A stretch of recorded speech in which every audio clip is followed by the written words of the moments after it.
Hey, what's up, everybody? This is Charles Advance. I want to welcome you guys to another episode of the Dreamers Pro Show, where we cover everything from sports, hot topics, classic debates, entertainment, and we give you guys a fresh perspective on things and how we see them. And today we got a great show for you guys. Before we get into it, please make sure you like the video and sub to the channel. So, as I told you guys, man, you're beginning to see a lot of NBA players call out LeBron James, right? You're beginning to see that. And I think that as LeBron's time kind of wraps up in LA, people feel like they have to, people feel emboldened to say the truth, right? They're tired of holding their tongue, right? They're like, okay, we've seen enough of this. It's time to say something. So I was watching an episode from Byron Scott's podcast, and is one of the contributors on the show, Olden Pollin. He was there. Shout out to Olden. He from the Bronx, New York. So shout out to him.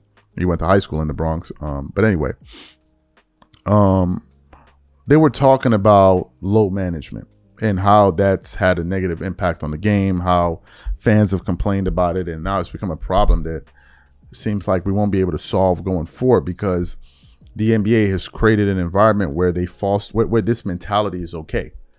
It's like it's part of the fabric of the league, right? And it just is what it is.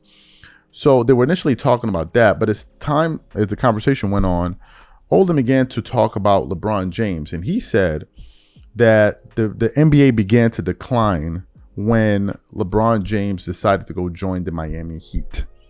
That's when we began to witness a decline in the game. And I'm like, wow, these guys are no longer holding back. But before we get into what he had to say, today's video is brought to you by our sponsor, PrizePicks. The playoff push is heating up, tournament hoops are here, and there's no better time to make your picks on PrizePicks. Every bucket, every dime, every win means more when you're right. And here's what got me excited. PrizePicks now has team picks. So on top of all the player picks you already love, you can now pick game winners, spreads, and totals too. I've been using it and honestly have no idea why I waited so long. I made my first team pick on a basketball game the other night, and it made watching so much more fun. The best part, you can even pick who's going to cut down the nets in a few weeks or who's winning it all this summer. All right in the same PrizePicks app. And team picks are available in 35 states, including California, Texas, Georgia, and Washington. If you're right on your picks, you cash in. It's that simple. Download the PrizePicks app today and pick your first game winner, spread, or total as the playoffs rolls on. And get $50 in daily fantasy lineups when you play your first $5 lineup when you use code CLNS. That's code CLNS to get $50 in daily fantasy lineups when you play your first $5 lineup. PrizePicks, it's good to be right. Okay, perfect. So what we want to do is we want to play what Olden had to say here, take a listen to his comments, and then we're going to come back and continue on the show. Take a listen to what he had to say here. So has the players gained too much control at OP? They've had control ever since LeBron went to Miami. He basically gave them the blueprint of taking control over the league. And the Players Association negotiated so many different things. In particular, training camps and the time you can have on the floor. Absolutely. Teams are limited now. We used to do 2 days, 3 hours, 4 hours. I'm talking about 3 hours a day. 3 hours month, of practice. Yeah, 3 hours of full So you practice. 6-7 hours a day. Can't do that no more. You have it for like 2.5, whatever it is, and that's it. It's You 3 better hours. make it count. Yeah, it's 3 hours. So let's get back to the 82 game thing. Like Byron said, yes, all of us set out to play all 82 games. That was the goal. Yeah. But also we knew if we sat out for any extended period of time, there was a dude right back behind there your ass, waiting to take your spot. ready to slap you upside your head and take your spot. Automatic. So you heard what he had to say. What are my thoughts about this? Look, guys, every now and then you get a truthful statement out of these guys.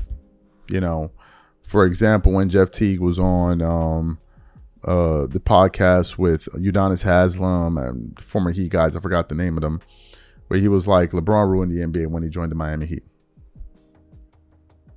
Every once in a while, the truth slips out there. In the case of Byron, trust me when I say it. These former Lakers are fed up of this guy on this team.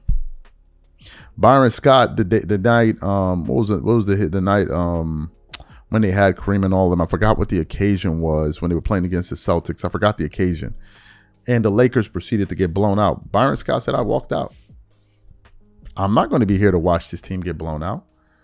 James Worthy and these guys were going off on this Laker team that they show no pride in. Like, these people are fed up. A lot of former Laker greats are fed up. And trust me, if Kobe Bryant was alive and he witnessed some of the stuff that's been going down with this team over the last few years, he would have said something. He wouldn't have come out and publicly like initiated a conversation, but I'm sure they would have hunted him down. And if they asked him a question, he would have kept it a bean. No pun intended. He would have kept it a bean. He would have kept it a bean.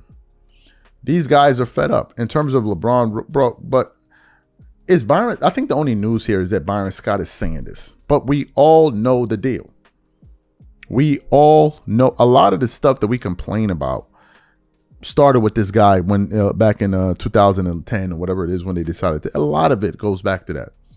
A lot of it. Now, some of his supporters try to say, "Oh no, it was the Boston Celtics that did it." These guys are playing games with kids, man. They're not playing games with adults. They're playing those games with kids. Okay, y'all can get that over the young ones because they don't know nothing, and a lot of them be proud to say that they don't know nothing, but they don't realize it. They be like, all these old heads, like, yo, son, you openly admitting that you don't have enough information. You openly admitting it.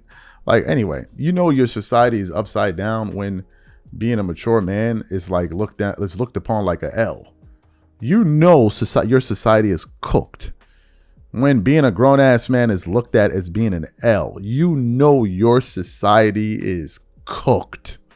Like, it's cooked. Like, I mean, let's just keep it like it's cooked. If that's something that your whole generation is cooked, bro. Because we all know, we can all go back to when we were 18. We thought we knew everything. When we were in our early 20s, we didn't know nothing. We know this. So men who are in their late 20s, 30s, 40s are all of a sudden looked at like as if they the losers in society. But then the young guys that know nothing, they're the one. Like, we live in an upside down reality. You know what I mean? We live in an upside down reality. And I don't understand this thing of like, oh, ageism and younger guys calling out, like they say old heads, bro. Like, I think it's something that people say to console themselves. Because in reality, the older guys are the ones that are out here winning, bro. These are the facts. I hate to break it to you. They're the ones that are out here winning. It's just a fact. They're getting the most money. They're getting all the girls. All the girls you like, they getting them. All of them. Them dudes you running around calling old heads, and all them dudes you be seeing them with gray beards and mixed beards. All the ladies that you want, they getting them because they're not checking for you. It's a fact. I mean, stop me if I'm lying. Like, post in the comments if I'm lying. We all know this, so I don't understand this mentality. Oh, the old heads are here. I don't get it. And then the worst part is you can't be over 40 years old talking about old heads, bro. You over 35 years old talking about old heads. What are we doing? What do you think you were like in high school? You think you were a sophomore in high school, bro?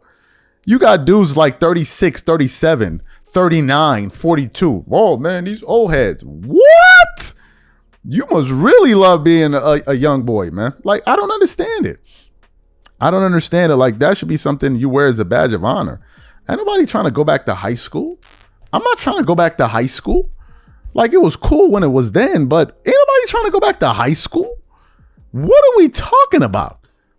How cooked is a society when being a grown man is looked at as some type of like stain? It's done. Who wants to go back to high school, bro? High school? You want to go back to a sophomore year in college? Doing papers and all, like, this is what we celebrating? What? This is what we want to go back to? Those are beautiful times, but ain't nobody trying to go back to that. I'm not. You kidding me? Like, it'd be crazy to me. Like, oh man, these old heads. So they be calling them the old heads, but the truth is you can say that to deflect, but it's a fact. And some of you young boys need to get you a mentor, man. Like, get out of this ignorant idea of, oh, like, y'all need to get y'all a mentor. It's great. Like, society is cooked, bro. It is cooked. If you're amongst that group of people thinking like that, your brain is fried already. You're done. You're done. These are my thoughts. Whatever you guys think, catch you guys on the next show. Leave it in the comments and we catch you guys on the next show. And I'm out. Peace.